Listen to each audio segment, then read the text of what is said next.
Good morning, everybody, and well, good evening to wherever you are in the world. Hi, we're Lemon Kiwi and Leg Day. We're the double L's. If you guys haven't caught us in North America, this is our first time in APAC, and man, it's already been a wild ride. That last match we just saw was getting kind of close at the end at New Queen Street, but we'll close our day with, I don't know if it'll be that quick and easy, but we will see. Shanghai Dragons versus the Guangzhou Charge. Yeah, we've seen some elated teams and some dejected ones, but we've also seen some teams with yo-yo starts in our first week here of APAC, and that's exactly what Shanghai Dragons had in their opening match of the season, coming in as inaugural reigning champions from our original build of Overwatch. Overwatch 2 treated them to a quick 0-3 against the Philadelphia Fusion, but bouncing back as we know Shanghai Dragons to do. Now they have to continue building upon those wins to get into the Countdown Cup, because as weird as it seems, Shanghai Dragons aren't guaranteed to get in there, Lemon.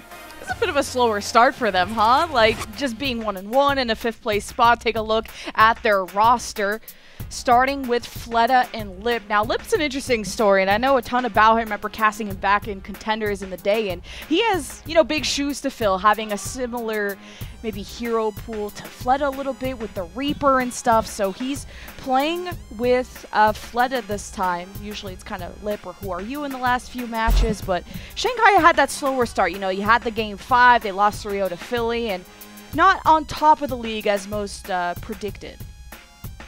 Yeah, and Shanghai, of course, they do run their 2-tank split of Void and Fate, and it's pretty much down the middle. Fate will play the main tanks, and Void the off-tanks. Depends on which philosophy Shanghai Dragons wish to follow out of the Winston Dive versus the Zarya Bubbling Reaper. On the other side, though, we have the Guangzhou Charge, and this is a team that had a pretty solid 2020, Lemon, but 2021 left a lot to be desired. There was well where Guangzhou Charge were going to be walking away in a hard last place if it wasn't for the LA Valiant heroically coming in and losing every match in 2021.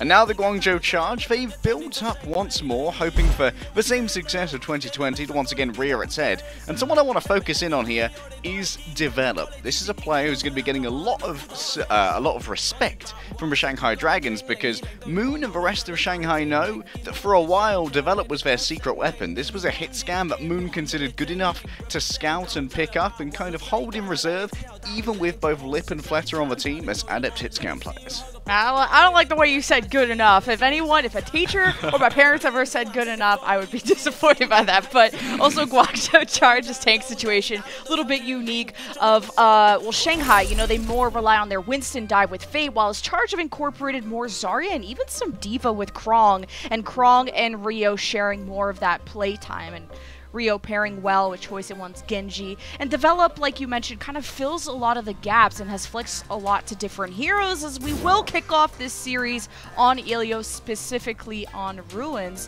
where I'm wondering if Lip especially is going to want to play Widow. Yeah, we do know that Ruins especially, Deepe, we talked to him before, and he considered this a bit of a trap for a Widowmaker player, because historically this map has been very favoured towards Widows, but also it actually has a couple of sightlines where you can really occlude a Widow from the entire fight and try and outpace an opposing team that is waiting for those early picks with your own affirmative engagements. Here, though, Krong is someone I'm really excited about being able to show off their off-tank prowess. I really think that in 2020, when Guangzhou were at their best, Krong and his off-tank on the Sigma in particular was a huge part of that, and I do believe that Krong has what it takes to go toe-to-toe with Void on the Zarya. Yeah, Krong just playing a ton of Zarya, and not naturally just automatic Reaper like you would see in North America. It's either with Choice of One's Genji or his Echo, and Develop, like I said, is flexed anything from Widow to Sombra to Ashe. You can see Fleta's already in Guangzhou's backline. Develop hoping to get some peel, and so he does from Krong, and that's a first pick for the Charge of 5-on-4, is now Develop's getting headshots. And that's the hit scan that Moon believed in and that Guangzhou have as well here, Lemon. At the moment, Void avoiding the headshots, but it's going to be Guangzhou Charge coming in with their first pick. And now, Shanghai Dragons have to try and figure out where they want to go from here. It's going to be a little bit of a disengagement, get all 5 back, and then try and find their way to Develop again, or potentially overrun someone like Krong instead, who's got less peeling power behind him with the lesser DPS of the Widow and the Genji. Develop going back to the spot that he popped off at the start, finishes off Fleta, now 20% and accruing. Develop just can't be stopped. And even Lee Jae-gong is going to get the swift backhand of the law. 3K for Develop and close to Infrasight. And not only that, Charge get to keep the point. So this Infrasight may be big if he gets it in time.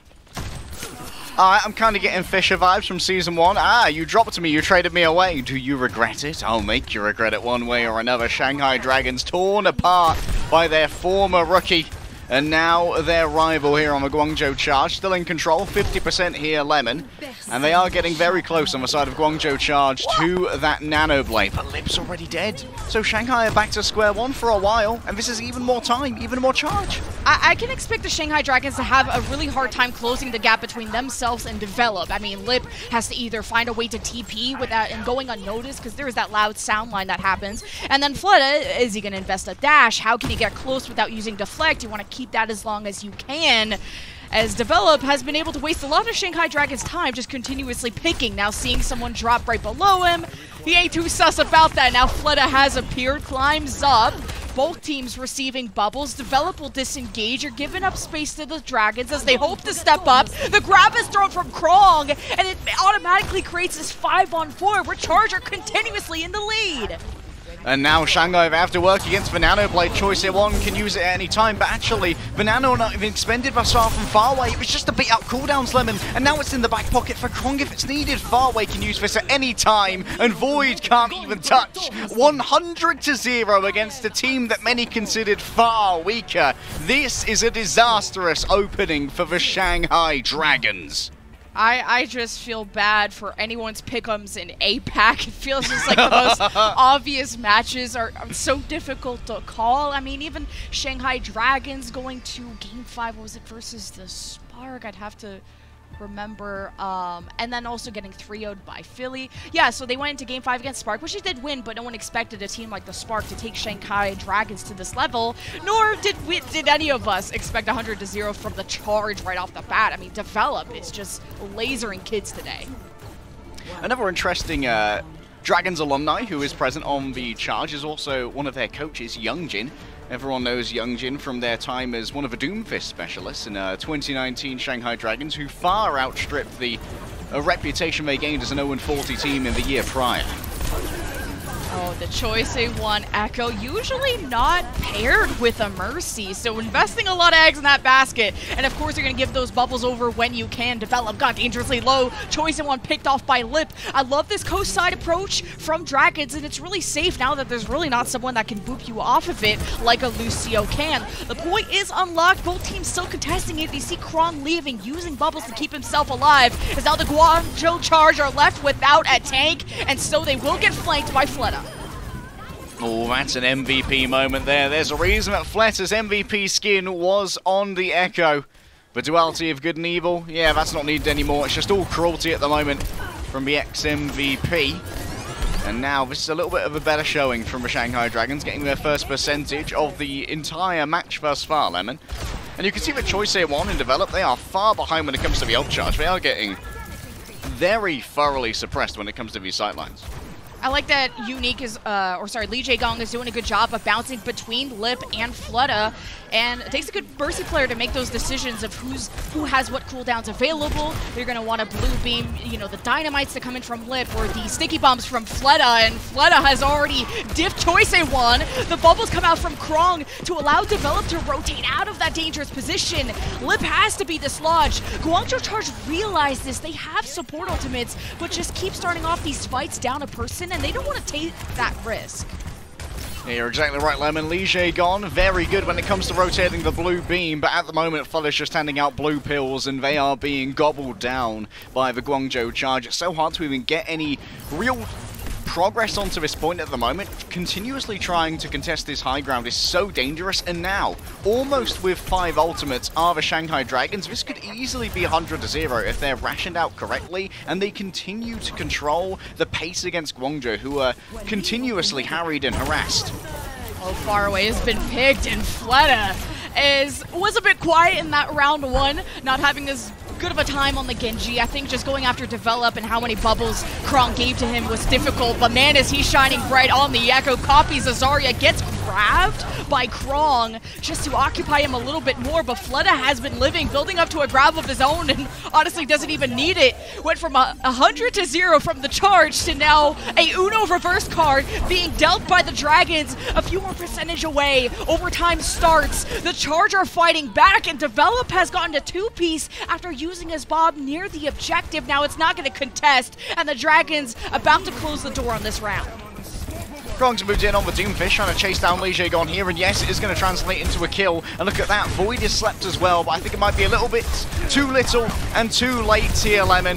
Krong is low on health, but they do now have an Ana at their back. That is going to be a flip towards the end. Shanghai Dragons might kick themselves a little bit for losing out on this one, but at least it means they can have a well-considered 4-player return to attack, as overtime will once again be soon to be triggered. That was an insane stall from Krong. About 10 seconds, but also due to Farway's nano that he gave to him. Remember that damage negation is big for Doomfist, and all he had to do was stand at the choke, but reinforcements were able to come from Charge, but not really have the splash or the impact they were hoping for, as now Void has found himself in the well. Dragons hoping to finish this off quickly. They got to deal with this Doomfist. Lip gets the chase down, Fleta by his side, and now it's about flipping the point. Really, who is left from the Charge? Not much. You got 3 approaching the point. Choice here one stops over to the Genji for the additional speed and potentially the snowball potential of kill after kill, giving those dash resets. Wrapping around the back has been spotted by Fleta, and that means that this approach is going to be far from stealthy. Lemon. Anti down to 40 HP, running low on options are the Guangzhou Charge. Good movement from Choice One just to preserve his life, especially during that bio grenade as Fleta gets punched off the map. The recall wasn't available. Now the Dragons, they've dealt with Krong though. Numbers looking equal. Izayaki, nano to Void, who's charged up and ready to go, has a grab, can throw it at the choke, and Charge are just going towards the point, but they're getting stuffed. They're not able to. Lip's Bob is the ultimate bodyguard, and finally Dragons force a round 3. Bit of a late renaissance there from a Guangzhou Charge. Don't quote me on this, but I think there was a point in that map where Void actually killed himself with one of his mortars, and I think that Shanghai Dragons had got more eliminations on Shanghai Dragons than Guangzhou Charge had done. However, the overtime stall was admirable, and we saw that Krong does have the Doomfist in the kit, and it's by no means inept, but Izayaki is very quick when it comes to those sleep darts, and you can't really do much to avoid them when power blocking as a Doomfist. Your mobility becomes heavily limited, and you basically become a freebie for Viana during that cooldown being channeled. Now we head over to a double D.Va. Now, there have been questions about the validity of D.Va in both regions, from both Avril and from the color casters we have over in NA, like myself occasionally. And it really feels like D.Va doesn't quite have as much utility as for Winston or the Zarya in these cases, but knowing the prevalence of Ashe over an APAC, it could be a little bit more valuable to try and eat things like those dynamites and maybe get mid-air interceptions on Echoes. This is not the first time that Krong has brought out the D.Va now that the fight is going down. He's brought this on Lighthouse specifically against the Valiant, which, by the way, they lost. Sorry, kids, for disappointing you. And also on Dorado, but we actually haven't seen this from Void at all this season so far. It's an interesting look. Dragons will come out ahead in this fight. And I'm liking to see already that Fleta and Choice One are looking a lot more even in this Echo matchup than how the previous round went. One of the interesting things about the D.Va as well here, especially against the Ashe, is that she can't be intercepted as thoroughly by the coach gun. She can continue channeling those boosters after being knocked back, which means that the Ashes have to be a lot more judicious as to when they use that cooldown. Otherwise, the D.Va will just continue flying at them for the remainder of that booster.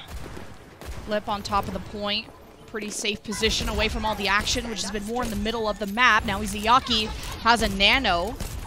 I'm wondering who you want to give this to. At least in North America, you usually give it to the Echo player, but that decision may vary depending on who is in a position to get the most value. Fleta is the recipient, dives down, bombs, Choice in one, Unique is down 2, 5 versus 3 for the Dragons. A massive bio from far away, was hoping to get more trades for the Charge, but it's a clear fight win for the Dragons. Ooh, okay, Fleta tests Develop there, and Develop says, "Do not test me again, son." Lijiagon gives him a second lease on life, and now Fleta can once again be a bit of a menace in the early poke phase. And one of the things we've got to consider with this Ashe and Echo comp Lemon is that first fight really is everything. Unique is calling for a pause, and this allows me to elaborate a little bit on this point about the overall composition, Lemon. First fight is even more even more important than usual when we're looking at things like the Ashe and the Echo, because both of these characters excel heavily in an extended poke phase with the Mercy, when you can force the enemy to consume resources in order to even reach a position where they can adequately contest a point or contest your backline. You're having to use things like your Bardic Grenade to survive as an Ana, or be forced into positions where you really aren't comfortable with the sight lines that you have to use to try and heal up your D.Va, and that might be one of the reasons why we're going to see potentially a 100-0 here from Shanghai. Ooh, bold call at 62%. The ult's going their way. Another fight win. I'm thinking, yeah. Just seeing Void also lap Krong about 25% on self-destructs. Izayaki, 30% plus on Farway's Nano Boost generation. That alone, like you kind of already pointed out, tells me that Void and Izayaki are just a lot more involved in the fights in the middle of the map. We will be unpausing shortly, getting back into the map to see if Leg Day's bold prediction of the 100-0 could be happening. And it's Fleta, and I think because of that just consistent pressure that Void has, how he's able to generate so much ult charge for both Izayaki and himself means a lot of the targets from the charge are below 50% health, meaning Fleta looks a lot better on the kill feed. And Void playing this defensive position as well means that when someone actually makes an aggressive dive onto, for say, Izayaki, Krong can come in behind with the boosters and boot them in deeper, so that they might be out of the zone of influence of their Ana after that and can't receive additional healing. Fleta goes low and Krong is going to get a tap upon the point, but now the Bob is going to start to mess with the plans of Guangzhou. Oh, Fleta's going as far away as he can, but you can't escape the choice A1. He's also got nanoed, but dealing with Lips Bob has been an issue for the charge. They have to invest the ultimates. It's 99-0. They were hoping to conserve it and cycle it through, because even if they win here, it's a lot of work left ahead of the charge. You got a self-destruct duplicate from choice A1, sent in the middle of the map, stones off Izayaki. Void contests. The Dragons think it's winnable. The self-destruct is used from Void as Izayaki gives the nano to somebody from the Dragons. Either way, now Fleta is duplicating. Dragons are also equally investing so much more and have stolen away the point, forcing Charge to feel all the weight on their shoulders to fight this, as Farway's been discovered. If he gets killed by Fleta here, the resources of the Charge might be squashed, and Fleta delivers kill after kill, but Choice One is still a problem on the point. Yeah, both those DPS stayed alive and continue to frag out here. This might even turn into staggers from the side of Shanghai Dragons, but you've got to remember that all of these players are so dangerous to even consider being up against. Lip has taken out Develop, but Li Jaegong the pocket is missing.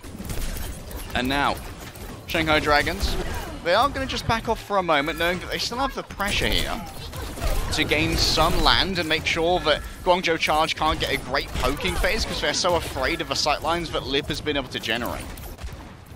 There's also some good ults coming up. I wonder, Lip is the closest one to Bob, and his Bobs have been so impactful, and it forces Farway to make a decision of, do you want to sleep the Bob? And once that one is out, Shanghai Dragons can engage a lot more aggressively. Izayaki is down. Dragons in trouble. Does Li Jaegong even have the space to resurrect? The answer is no, he's dead too. Dragons have no supports, and Guangzhou Charge are starting to close the gap in the score. Oh, excellent healing there from Izayaki, though. Keeps Void alive and makes sure there won't be any stagger there. On the other side, Krong got into a Baby D.Va form and could not pistol themselves a mech back, so it was a quick reset. And now there is an opening for Shanghai Dragons to get contest on this point, and Bob's going to be the one who is responsible for it, but he's not touching the point, Lemon. Or is there going to be additional pressure there? You sleep the Bob, but there's no, eager engage from the charge in response to this cooldown being used, as Fleta slaps Unique out of the air. Farway's the only one left to heal from the charge, as Develops Bob is now on the point, but rather to just stop Dragons from rotating there. We enter last fight, 99-92 and growing for the charge. Fleta forces the flip. Krong has been nanoed. Guangzhou start investing ultimates as they storm the point, but the point has already been flipped. The Dragons are in the driver's seat. They've lost Izayaki, who died with nano, as Void has to buy time with the self-destruct. And ult after ult.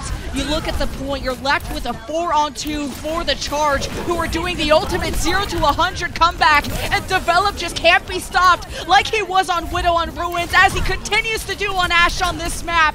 But the Dragons, they never give up, and they can't. It's the final round of Ilios, but the Charge have only netted themselves kills, and Dragons are left behind and away from the objective. And Choice A1 will end this all, and the Charge will be taking map 1. And Charge here, they put so much faith into Farway and Krong to be able to keep that point contested, which was super important, Lemon, because it allowed Choice A1 and Develop for freedom to roll into the backlines and in the midst of these most important fights, pick up kills that really would have surprised the Shanghai Dragons. The assassinations were so powerful, and they managed to take advantage of some of these early fight pickoffs, which were so stifling when Shanghai Dragons were using those against them on their own defensive half of the Lighthouse. Guangzhou Charge have come out here with a very impressive showing from their DPS, showing exactly why last year Shanghai Dragons believed that Develop was the pickup to make. And I have to say, I agree. I mean, we could make a whole montage on the stuff that he did on Ruins, and I thought that last Lighthouse could have gone either way, especially with the 99-0. Dragons only had to win one fight, and every ult fight that they went up against the Charge, every trade that happened went the favor of the Charge, who made the 0 to 100 comeback to maybe mess up and boom a lot of people's preds and pick'ems. But we're going to throw it to a quick break, and when we return, we'll head to Dorado. I require assistance. Merci.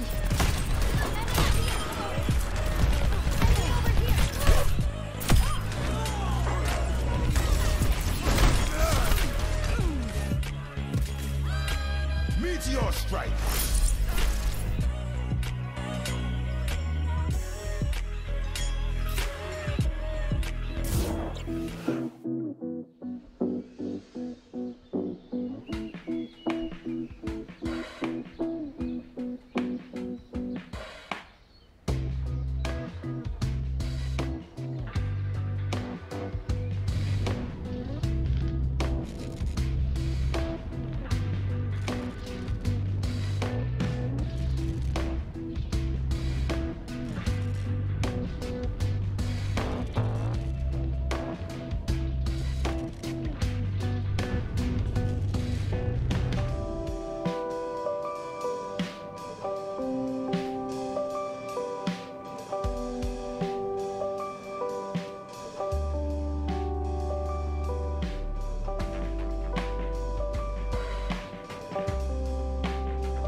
It wouldn't be APAC without some shenanigans happening. The Guangzhou Charge have taken a map off the Dragons. Throw your 3-0 Preds in the toilet.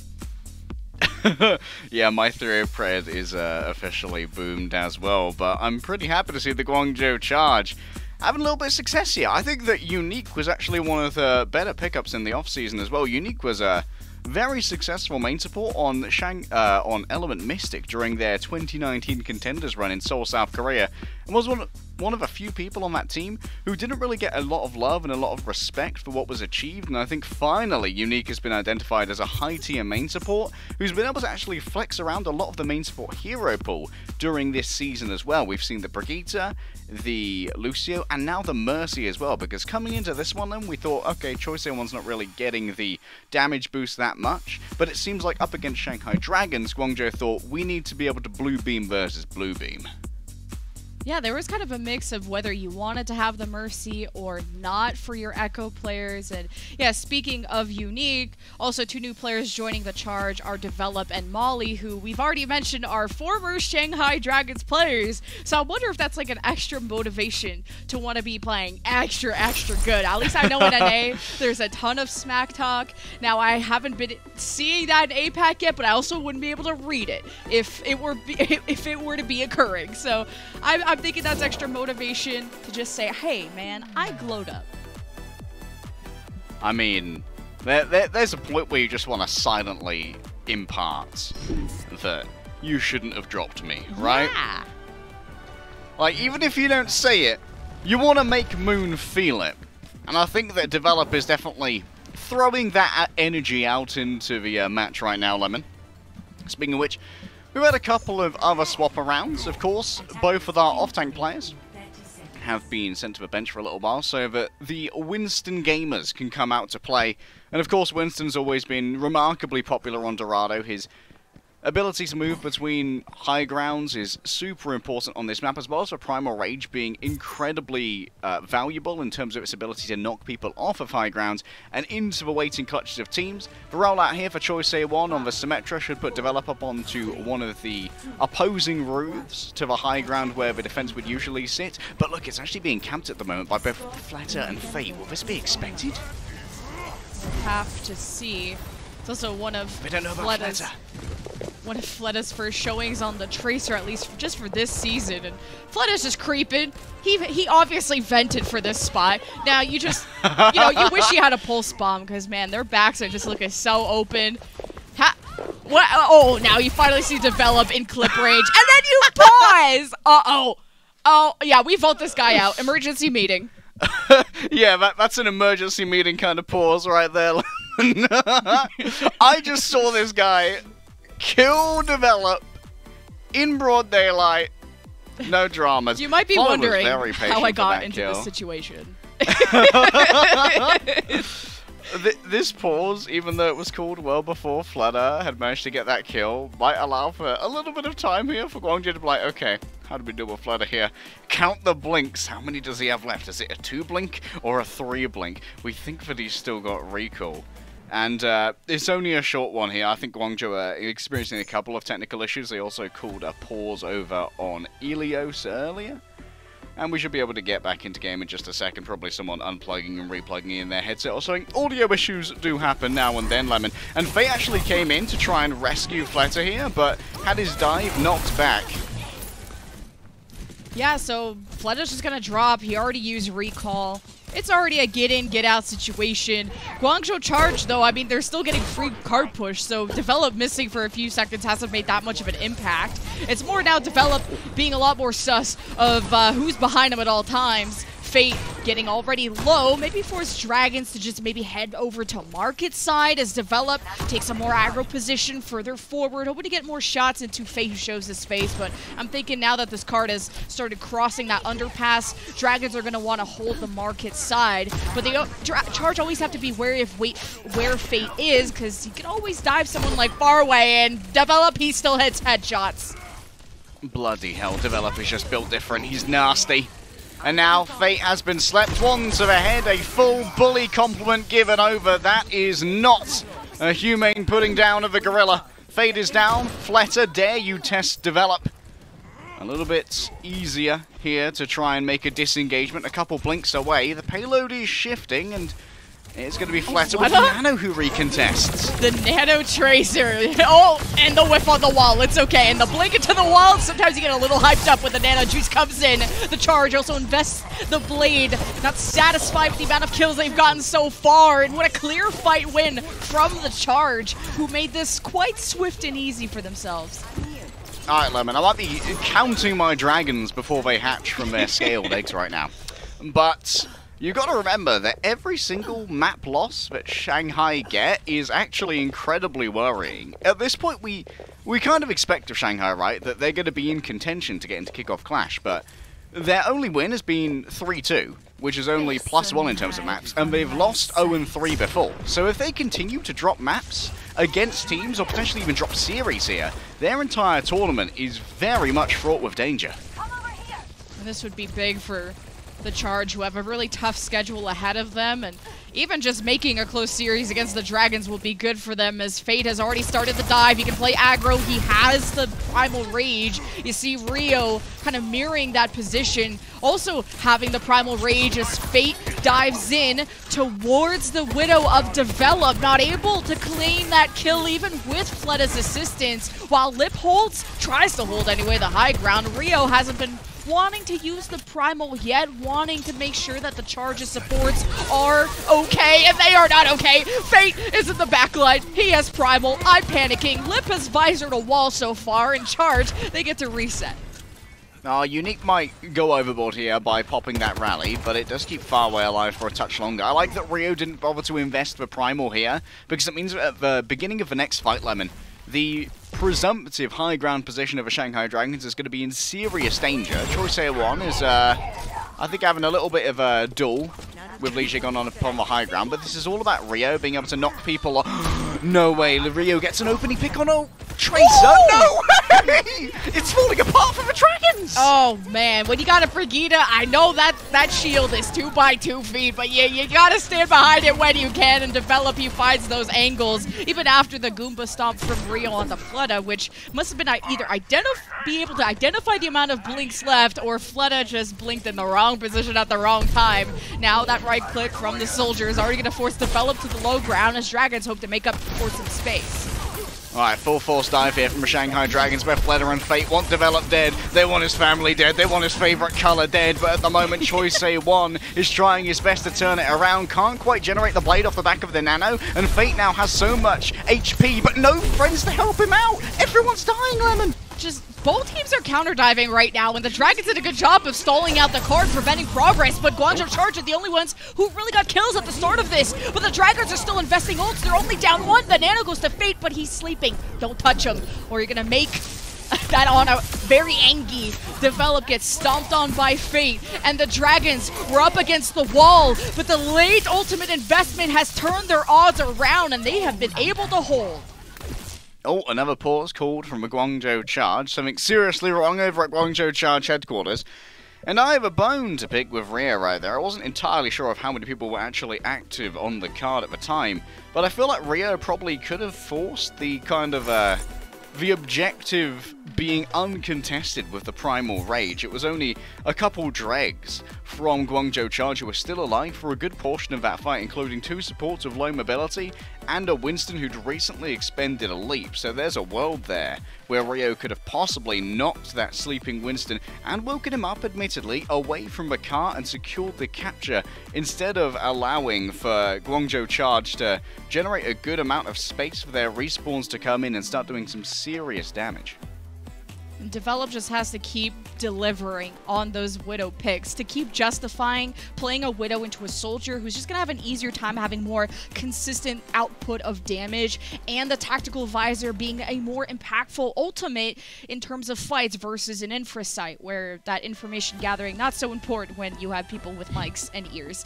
But it's very surprising that the Guangzhou Charge threw Rio's Primal Rage into the Dragon's supports wasn't enough to net them even a few more meters due to how proficient the counter dive was of Shanghai, and primarily Fate also sticking near the cart, which contested it enough that Guangzhou weren't able to cap off of that.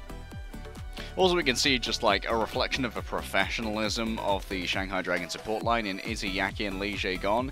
These guys are very much world champions, and that's reflected in how they dealt with that Dragon Blade from Choi Se-won. It was super well dealt with. I think they hit an anti and a whip shot, and voila, the Dragon Blade that didn't have an nano behind it was done and dusted. But when it comes to highlights, it's all Develop, baby. This is the guy, and I think that Develop was kind of a steal for Guangzhou Charge. Such a talented hit scan to be able to pick up in a market that was admittedly quite stacked over this offseason. Like, we had people like Happy who were looking for new teams. We saw, even though Pelican's not hit scan, like Rookie of the Year tier Pelican looking for a new team as well. It was a wild marketplace for teams to try and find the complements to what they were keeping. In this case, it was Choi Se-won from Guangzhou Charge they were keeping, who admittedly last year was kind of the only bright spot on the team. Admittedly, it was a pretty dark year for their tank line and for a lot of their overall players as well, and I think that was a great compliment that they managed to pick up for Choi Se-won. Developer's been very impressive thus far, especially in this series against his former team. However, 1 minute and 15 seconds remain here, Lemon, and we are low on tools for the Guangzhou Charge, so this could be where Shanghai turn it around with a well-placed stick from Fleta. We've seen plenty today from the Prophets, from the Tracers. I think you'd be a Tracer Prophet. They could have been that way and break the stick onto the Widow, and there was even another Charge member close to there, so they quickly dipped out of that situation. So with that pick, I mean, the Dragons want to see if they can grab some more, get a little greedy with it, and Rio's kind of hanging around, maybe taking damage on purpose to get far away, a little bit closer to the Nano, which has been a big, an important win con for the Charge. Surely there's no world where you nano develop, no matter how impressive he's been. I think Flet's actually hanging it on the left here. You can just about see the silhouette. And this means that moving forward for Develop here could be difficult. A Primal Rage just popped from Fate. That's interestingly early. Oh, 18 seconds. Do what you can to get an early pick. Fate has gotten none, but at least the Dragons own the high ground, and Lip is going to try and use that for an angle advantage as Develop sees Izayaki, lands on a body shot, but not enough to deliver as Fleta with revenge. Dragons with 2 picks, and support ultimates to spare. The Charge are left in the dust to the point where you're nanoing unique, and you don't need the sustain if you're the Charge, you need the kills, and they were so close to capping B in the previous fight and are left with nothing. I don't know where Choi Se-won was there, Lemon, but it really felt like Shanghai controlled the tempo of that fight so well that it forced Farway to make a far suboptimal nano on Unique to try and defend themselves from a dive when they're in no position to really turn that fight around from it. All they were doing was playing to survive rather than playing to win. Maybe nano onto someone like Rio would have been a little bit better, but then again, you also run the risk of being knocked back or slapped on your engagement as a Winston and then wasting a good amount of that nano. Choi Se-won also would have been another good choice to give over that nano boost too. We've seen it done before in what should have been a fight that ended the second point of Dorado, which allowed Choi Se-won to build up a blade, but Farway simply could not find a line of sight onto Choi Se-won as far as I could see to deliver that over. And now that means that Shanghai Dragons have a clear win condition to bring themselves back into this series after what was admittedly a very worrying first point of Dorado. There was a point when we saw that first point completed, like, okay, Develop appears to be owning these kids. It's more spaghetti dragons for Shanghai Dragons right now. This series could start to spiral. And at least we're seeing kind of the differences in tank lineups when it also comes to the success rates. I mean, both teams, when they had their off tanks out, kind of a bit of an edge to the Guangzhou Charge in terms of how they were able to protect Develop. Now, when it comes to the dive, Dragons have gotten quicker and better value on their counter dives. Now, when it comes to dive, I know it's hard to watch sometimes, but it's about trading backlines, going after those supports. Now, you will see the Dragons into the top right. Li Jaegon keeps that shield up, making sure Izayaki's forehead isn't glistening in the eyes of Develop.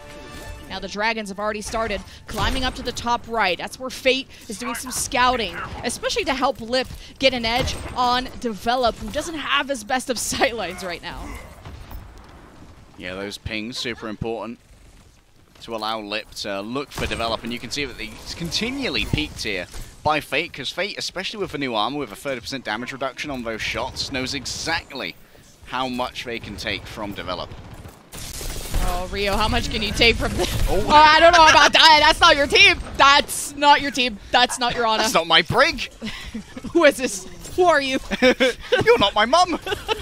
Well, the Dragons get a free kill on the Rio. Gave him a big old bear hug, or gorilla hug, I guess. As Dragons now want to take as much space as possible. Fate already laying down the barrier to prevent Develop, who's positioned on the other side of the barrier, getting any shots on Izayaki. More positions in a safer spot on the market side behind these little stands. And Lee Jae-gong is going to be on perma babysit duty, as Fate has been able to harass. And now he's used the Primal Rage. He's going back in. Develop wasn't expecting this, or if you hear the roar, if you had ears, you did. And the charge are left really without members able to contest. Maybe Choice at one is there somewhere. And he wants to use the blade. All right, good luck, buddy. The spacing is tough, but it might be finishable. No, Lip with a headshot. How does he do it? Mad stuff here as Farway is going to fall down as well. But when Fate came in, Lemon, clear instructions were relayed in the break by the Shanghai Dragons. Find, develop. Step 2, kill, develop by any cost, at any means necessary. Make sure that develop doesn't get to play the game. And Fate has very much taken that to heart. The Nano Blade was antied perfectly as well by Izayaki.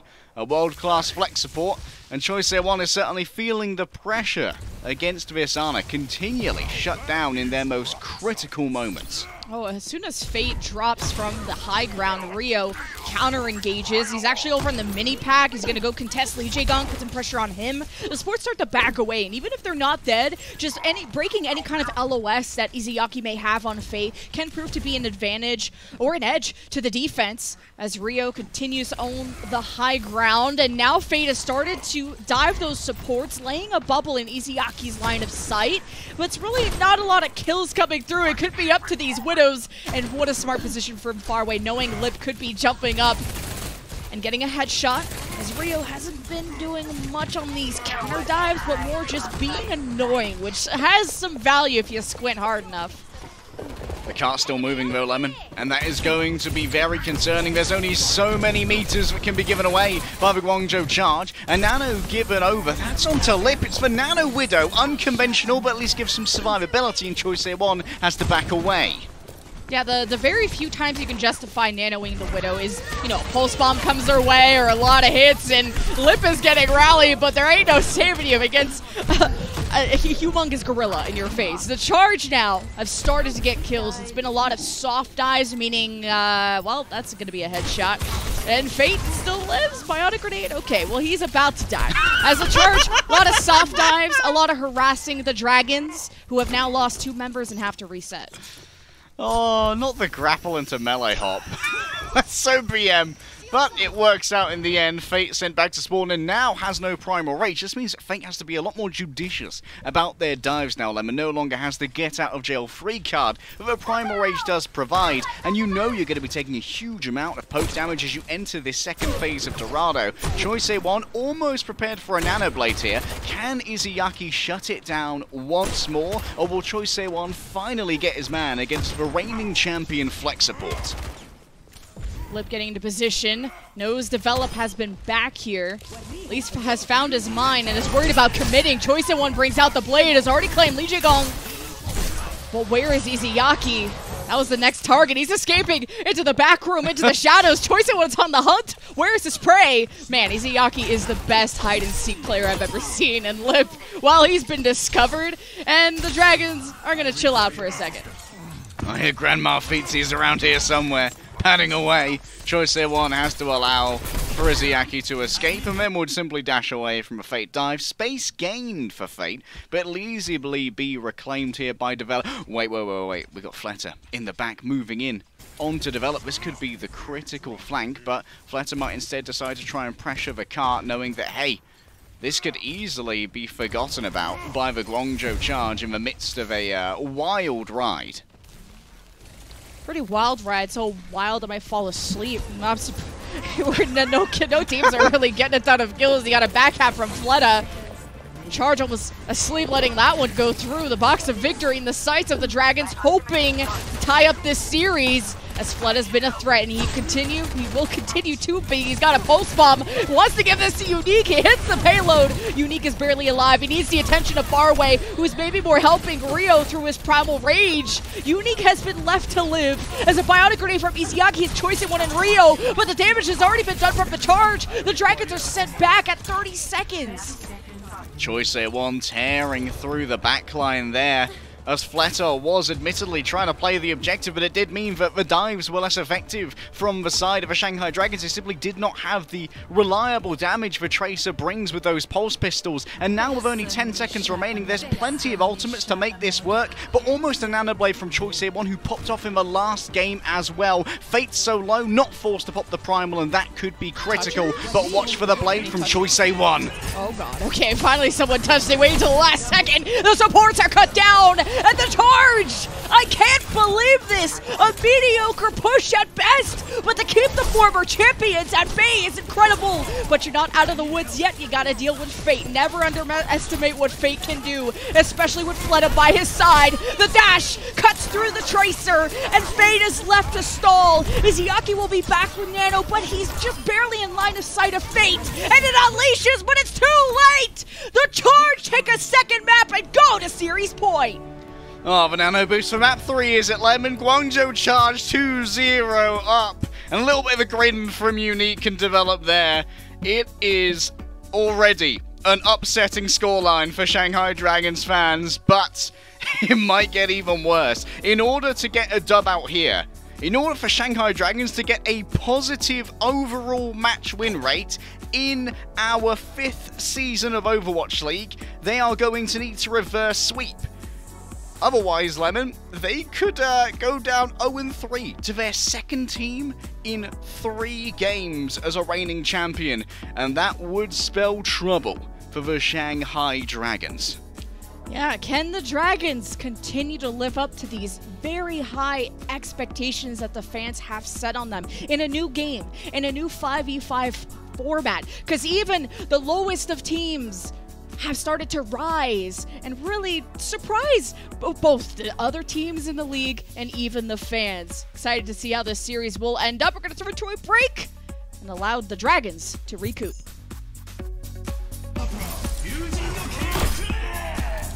Et voilà.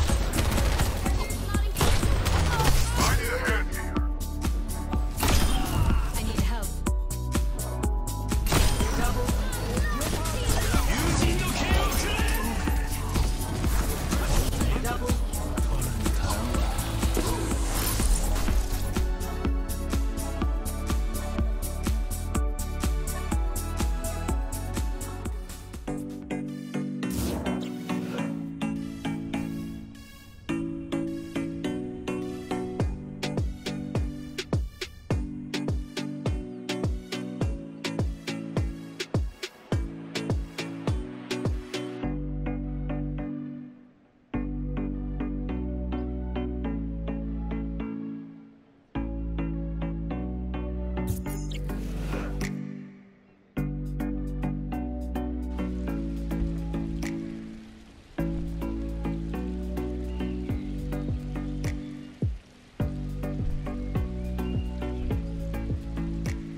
Welcome back, everyone, for the match of Guangzhou Charge versus the Shanghai Dragons. And thank you all so much for your patience, by the way, during the longer break.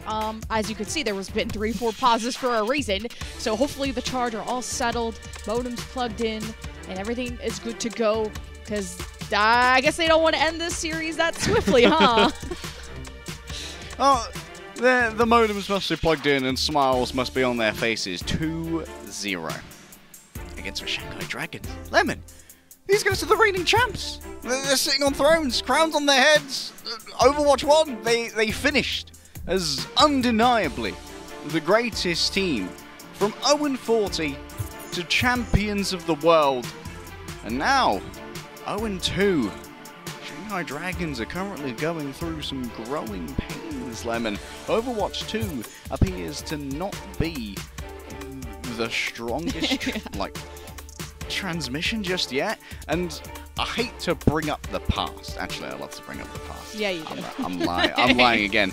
But I just want to point out that when it comes to moving to new metas, Moon has been a slow coach before. If any of you remember, we are 0-7. I'm sure you remember what I'm thinking about, but maybe none of the players on Shanghai Dragons are too smart to play, so perhaps Overwatch 2 will be a bit of a quicker turnaround than we saw from Yellow Valiant in 2019, and I'm sorry to reopen those old wounds. That's okay. I do think this series has been close. I'm not trying to be some toxic positive person. We talked about a round three Ilios 99-99 final round where Guangzhou did this 0-100 comeback. Now that's already frustrating. To having kind of the Charge start off on Dorado with kind of a mediocre point B push, which they didn't even get to point B. So it felt like the win con was there for the Dragons, but what it really came down to was the point B defense. Where, you know, there were some highs and some lows. Choice one had some good blades on point B and a wasteful one on point A. That we'd have to sift through some Widow stats to really compare eye to eye what Lip and Develop did, because we're not sure. But Fleta, I've always been impressed with this Tracer. But it wasn't enough for the Dragons to net a win on Dorado as we go to Midtown to see will the Dragons get 3-0'd. And at least on the positive side of things, Guangzhou Charge have been chasing that 2020 Charge success that they had, and could be the year of the Charge, I don't know. Well, Lemon, you said that Fleta often does enough to impress you, but hasn't done enough to stay off the bench for Midtown. Who are you? The Genji specialist has come in here. And this might be an implication that Shanghai Dragons are about to try and change up their tempo and get a lot faster. Just being able to dive in directly with the Winston instead of having the setup of a Tracer being able to blink into place. Trying to outpace the Guangzhou Charge here could be the key to success for Shanghai Dragons as we roll out on Midtown. It's an antithetical approach from the side of Guangzhou Charge. They've swapped in Krong to play the Zarya here, but it's not going to be accompanied by what you'd commonly see in NA with the Reaper, but instead Choice wants Echo. And usually at least on Ilios, they might have paired that with a Mercy, but it's more important to negate the dive coming in from Fade by having Unique on the Brigitte instead. Now, it wouldn't be a Guangzhou game without at least our 5th or 6th pause going on at this point. Clearly paid by the hour. They're like, okay, we're about to 3-0 the Dragons. Let's try and pause and take as much time as possible. Clearly some ping issues on a serious note, but I'm loving Choice A1's Echo, and this has been something that even NA has done. If you're not feeling the Genji, or if you want to take more advantage of the vertical parts of the map, the Echo has been a fantastic hero we've seen on both regions. So, while we have a little bit of a pause, we can take an extended talk about the win conditions here for Shanghai Dragons with their much faster comp. This is quite week 1 North America, and the thing that they definitely have on their side here, Lemon, is going to be speed from the Lucio. Because of the Brigitte on the side of Guangzhou Charge, there's no overall speed boost, and Farway has been positioned incredibly safely throughout this game, was not picked off by Lip very much during Dorado, has managed to avoid Fleta quite a bit as well. But it's much harder to avoid for much faster characters of Genji, Soldier who can sprint into these off angles, and of course Winston who can leap on top of you. So it might be in the interest here of the Shanghai Dragons to basically kamikaze dive onto Farway, get rid of the majority of that healing, and then try and hope that Izuyaki is still alive for an extended fight afterwards. It'll be really dependent on that positioning, and you can already, well, once you go to the pause screen in a second, you would see that a lot of teams, at least on the North America side, where we've casted a lot of recently, set up on the back left building of the defensive end, because there's a second level where a lot of soldiers like to hang out at, and it's a safe spot where you can recontest the point, also have a great line of sight on the main road, either the underpass or the metro that attacking teams usually come from. And it also is a lower ceiling, which makes it difficult for Winston's to access. But rather, Farway has position on the back right instead. Now, that's still equally as good, especially how kind of easy it is for the attackers to flank in the back left alleyway and have very easy access to the defensive building. So we will be unpausing shortly. You can also see the positioning of what I'm talking about in the bottom right of your screen where Farway is. Usually you would see more people on the back right, kind of where Who Are You is, but you see that the attack has already started to take very important power positions from the defense, so I'm wondering how the Shanghai Dragons are going to pull through. It seems like a couple of ping issues. I caught Krong saying a ping 300 legend. And, well, one of the things that's interesting about that position you pointed out from Farway, Lemon, is that while it is quite a bit safer and is harder to access for a Winston because of a low ceiling, which means jump angle is a little bit more dangerous to try and take because you have to go across a lot of low ground, it is easily blocked off by a single Winston bubble. And that means that if that is blocked off by Fate, Farway will either have to walk through that bubble and put themselves in a position where there is very little physical cover, or tell their team, like, you're on your own for about 10 seconds while I rotate around the other side past the mini, and then emerge at the back of the control point where they could be easily taking damage from Lip. We have unpaused. Shanghai Dragons are already on the point, and Choice of One has been picked, trying to dive bomb the backline. I like the eagerness of the defense, but I'm starting to worry about the objective. I mean, the Dragons could get a second free tick here, and the Charge are more worried about winning the war rather than what's currently happening. I mean, Who Are You is so free, and Krong is trying to decide, am I trying to bubble my brigade or go to the point? He will do both. At least the Charge have prevented that third and final tick, but not much of a fight has happened. Who Are You locking onto Krong so low? The double dash does plenty of damage to Unique, and that's going to be snowballed into a point cap here, Lemon. And now moving on to the second point, it's all stragglers for the Guangzhou Charge. Maybe the Brigator can extricate them from this madness. And for now, Shanghai are going to be more concerned with the stragglers in the back. I think it's Choice A1 who's running a little bit of guerrilla warfare over on the mean streets of Midtown. Yeah, the cart owned by the Dragons right now as a more, you know, Choice A1 is harassing, but he's counting his blinks and how many lives he has left, getting kind of chased down by Lee Jae-gog. And meanwhile, you're seeing the Dragons just get some cart push, but now that Charge know that they have someone in the back and they've split the Dragons' attention, they've been able to contest the cart, but Who Are You has been nanoed. Farway is in front of the cart, and Krog was trying to protect him as Charge were moving up to protect Choice A1, but have made a mistake. Sometimes you have to choose who your favorite child is, and Choice A1, you should have left him to die. He was just way out of line. Let's have a quick talk about the overall trend of increasingly nanoing DPS in Overwatch 2 when they don't have their ultimate. And I think that it's been a trend that a lot of the better teams in terms of the overall understanding of the game, like Shanghai and San Francisco Shock, have really opted into, because they know that with only one tank on the opposing side, you can get a lot more value out of your vanilla ultimates from your DPS, and it also means that it's a lot harder to shut down a player who is nano during their kind of vanilla gameplay grind, and that's why we're often seeing these kind of tempo nanos to just win fights that are more critical. Well, Fate is harassing this backline. Who Are You is already swiped left on Choice A1. The grab is thrown from Krong just to make Fate slow down a little bit, and good time to trade that with the primal he just used. Now with the tank advantage for the defense, even the rally overhealth left over, the Dragons who are on the attack have left the building, and they have left the high ground, and there's no chance you're still doing really anything without Fate backing you up. And Develop, being on the Ash here, is finally getting to interface with the... Oh, that's a huge stick. Never mind, it doesn't matter. Both the supports are dead. Choice A1 is a cold-blooded murderer. No heals allowed. That's the fight. I mean, a couple seconds later, that's all the Charge could do, and that's the most valuable pulse bomb we have seen. And if you could cycle that with the Nano and the Bob coming up, but it's about how are the Dragons going to respond, and mainly, which ult Lee Jae-gong wants to counter with the barrier. Nano Visor, good to go, and there isn't really a defensive ult to deal with this, nor a grab to try and keep Who Are You in place. So this one might be a de facto wipe unless Farway can somehow get a heroic tier sleep and shut down Who Are You. But also there's the option to use the Visor instead. Who Are You has the blade, has the nano. What else can you ask for? Even a deflect on the sleeve. Farway getting the bubbles, getting the love from Krong. Unfortunately dead, but at least his last goodbye present was nanoing Krong, was been able to hold down the Foy, but for really how long can you do that? The charge are on the defense. They also have the high ground. The Dragons had some free push, and they're trying to contest the cart, but Lip is just paving the red carpet for this cart to finally push, and the defense are kind of forgetting about the cart. There's even some people alive, and Krong's not able to trade the back line, so Dragons will be capping B.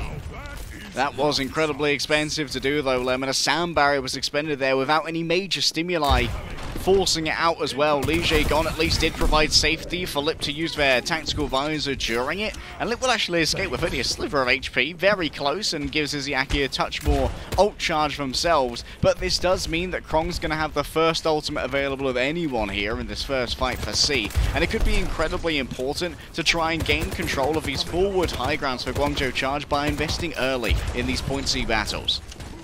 See, Dragons have the high ground. They're able to lay down some suppressing fire, see if they can get any picks at all.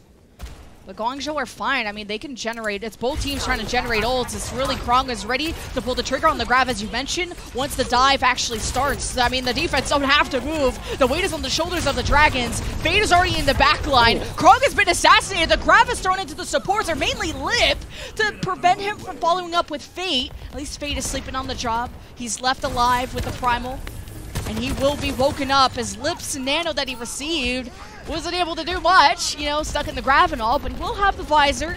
Dragons approaching the end of point C. The Charge have support ultimates, as Unique might have to use this ASAP to keep his team alive. As Farway gives the nano to Krong, he's not charged up at all. He has 10 energy. This is more of a sustain ult than anything.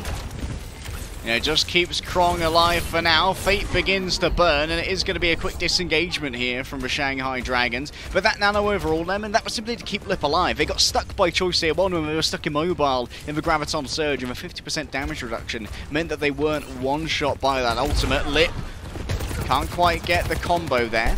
And so, Choice Tier 1 continues to draw breath, and Bob is almost ready to go out and potentially do something. Yeah, Guangzhou Charger taking kind of these off angles too on that bottom left side of your screen. Choice Tier 1 will double blink in, start to go after Lige Gong and Izzyaki. Been able to kind of peel for each other, boop away. Choice Tier 1 not really fully committing, but it was so well Lip, who's got the nano, he's got the visor, he's got at least one kill. And the bubble even from Fate to protect him so he could be a little bit more aggressive, as now the Dragons want to go even more. They were unable to save Who Are You with the sound barrier, but they'll try and make do for now as the kills spot the win. But as the Dragons start to lose more and more members, now they're out of DPS, they're going to be out of damage, and the Charge have respawn advantage. Lige Gon falls as well. Sure, Fate can hold the line, but how much does he even want to? Over 3 minutes Shanghai Dragons had coming into this third point, Lemon, but at this point of the Grand Central Terminal, the defensive spawns are so close and so powerful, you need a clean fight win, and what will provide that? It will be a Nano Blade, and admittedly, Izzyacki's generation of the Nanos on this third point have been absolutely revelatory. Unbelievable generation. They have one for at least each fight, and Who Are You's going to be surely the recipient of that. There's the dive, too, from Fate, at least the soft one. Who Are You is burning to death, and the Dragons can't afford to lose anyone, as the barrier from Lige Gong was wasted. Now this grab could be free, as a blade is started from Who Are You, not able to claim Farway before he goes back to spawn, but the nano too unique to help the sustain in case Farway was gonna die. But now Krong has taken too much pressure while the supports of the Charge have been occupied, and Who Are You is going ham! The Dragons only have seconds remaining, but the job is done. Who Are You is just there to finish it, the 3K! Who Are You? I know very damn well the Dragons will cap. Dragons get it done with a nano on Who Are You after the blade is done as well, interestingly. Forcing the disengagement from the Shanghai Dragons due to the blade, as they knew they didn't have a real defensive force to deal with that. They couldn't grab it. They managed to at least nano Unique to keep him alive during the onslaught of the blade. But that forced out a lot of the offensive counter-attack options that the Guangzhou charge were going to be counting on, like allowing Krong to build up that energy and then giving him the nano to find people like Who Are You who can't reflect that beam and instantly evaporating them instead, forcing Guangzhou to play on the defensive against what was only the commitment of a blade by itself was incredibly important. And on top of that, Shanghai Dragons have capped here, Lemon, with a second on the clock, and that means that no matter how much time Guangzhou cap with, if they completely cap at all, there will be a second run-through guaranteed. I just think that the capture, no matter how much time, just capturing this map is incredibly difficult. I could count on one hand how many teams in North America have been able to capture this very map. So this is a fantastic position for Shanghai Dragons to be, to hopefully get a flip around in this series. Because it's 2-0 for the charge, and after that long 10-minute break, I'm sure the players had time to talk to their coaches, or maybe not, even just talk to each other about what needs to change. And really keep your mental in the game, because I'm sure the Dragons are in shambles, having all the expectations of the fans on their shoulders, but the charge now whipping out with some Ashe and Genji. What we've come to expect from Develop. Is Ashe any good, we asked Develop? She is if you hit shots, they said in return, and Develop's been doing a good job of that thus far. Still, look at this. Who Are You playing around the laundromat right now? And Fate's actually playing inside it. If people begin to move up through that stairwell, the cleave that's available to Fate is going to be massive and hard to keep up with for Farway and Unique. If they have to start expending repair packs, that's going to have some knock-on effects for other Shanghai dives. Yeah, Fate has been kind of trying to play hidden through these windows. A lot of other teams play on the opposite staircase, just have an easy, you know, no ceilings really to stop you from diving. I mean, Fate is just hip-hopping around, not really fully committing to any fight. Now he sees Krong and Develop in the main road, trying to also assess where Farway and Unique are. Those are the primary targets that Fate wants to dive, but a shield bash, a sleep, and now a coach gun from an Ashe is something that Fate has to worry about, and gets a little too close to the sun. Fate is gone, and Charge might want to start moving towards the point. No hit from a Dynamite though. That's going to give a new lease of life to Who Are You, who can play quite safely up in here. A sleep onto Krong slows down the movement forward, but a first tick at this point will still be given over anyway. No more deflect, but potentially an escape, and Fate has returned to the fray, Lemon. So once again, Shanghai are at full power. Oh, Fate is back with a vengeance. Can you prevent that last and final tick? They just bulldoze their way through the door as Krong starts to try and laser the backline, but forgot about his back. Fate almost claimed the kill onto Krong. He's not in a good position either. Fate deters his attention towards the supports, and now Unique is the only one to salvage this attack, and there's no shot you can, especially without Develop, and the Dragons has salvaged this point. Great movement there from Fate. Having received the nano, decides, you know what, my team have got this. They have the bulk of 4 people on the point. I need to go and get rid of this free casting Ana, because Farway is a real problem. Choice A1 now has the blade. There is a narrow window here, Lemon, where Lee Jae-gon cannot answer this with the sound barrier. However, Lip can be a very powerful warding force against this by using the visor in a more defensive manner to keep Choice A1 at bay. If Choice A1 can't get easy pathing to that soldier, which is going to be very difficult for a Genji when he's inside that fire station. Krong, at least with his bubbles, he gives them over, but he's not able to generate a ton of charge. But he'll throw the grab anyway, as Fate just kind of staring at the supports. Guangzhou are full of ults and waiting to pull the trigger. Lip is in the middle of the road with a visor, and Krong gives him another present. It's a graviton just like he did in the previous round, and even traps Fate into it, but the bubble from Fate kind of helped them stay very protected, as Charge will burst that bubble, will pierce through the Dragons. We're left with a number advantage for the Charge, as with a minute left, they'll finally be able to move to the point. And that was a huge amount expended there by the Shanghai Dragons for a lost fight. Admittedly, their overall plan was solid to be able to try and force out early cooldowns using that visor, and Lit managing to trade with Choice A1 during the visor when he got grabbed, and when Choice A1 was using the blade should have been a huge win, but Who Are You simply couldn't get any purchase of his own blade because Krong was so scary to go up against as a full charge Zarya. Now moving into second point. It's not overly fast, only 3 minutes are on the clock, and Lip can settle in for a long hold on the high ground with Izayaki, which is going to need to be very, very difficultly removed by Choice A1 because they don't have a Winston to dive this on the side of the Guangzhou Charge. Guangzhou Charge, as they advance towards the card, I mean, Dragons are starting to take these angles. You can already see Who Are You and Fate in that top right, and as the charges move forward, you're going to have this pinch maneuver of the defense, who Dragons are still on the high ground, and finally, this ends up being effective. They slice their Choice A1, and Charge don't want to be stuck between a rock and the Dragons in a hard place, essentially. So good disconnect, or good disengage, I should say, from the Charge. Unique at the moment is unknown, but using that 3D peek with a shield to continually report back on the position of both Fate and Who Are You. I love this crossfire there from the Shanghai Dragons. They know that Guangzhou are super weak in terms of their ability to attack high ground because Krong simply doesn't have that mobility. The only follow-up that could come here from Fate is possibly from Unique. Yeah, the only one who could really harass is Choice A1, and he's just getting diffed by, I mean, how can you blame him? Anano, Who Are You? I wouldn't want to meet this guy in a dark alley. Who Are You's Genji has been really impressive from the matches I have seen from the Dragons. It's still early on in the season, but at least Charge are starting to adapt. They're going and trying to dislodge the Dragons from that top right position. It's just Choice A1's going to need a little bit more help, and I don't know if that's going to necessitate Krong swapping off Zarya, but it's just tough for, like you said, Zarya to get up there. Yeah, Zarya takes a long time to move over there. Maybe an attempt to... Oh, okay, we've got ourselves the blade in the back. Develop's dead.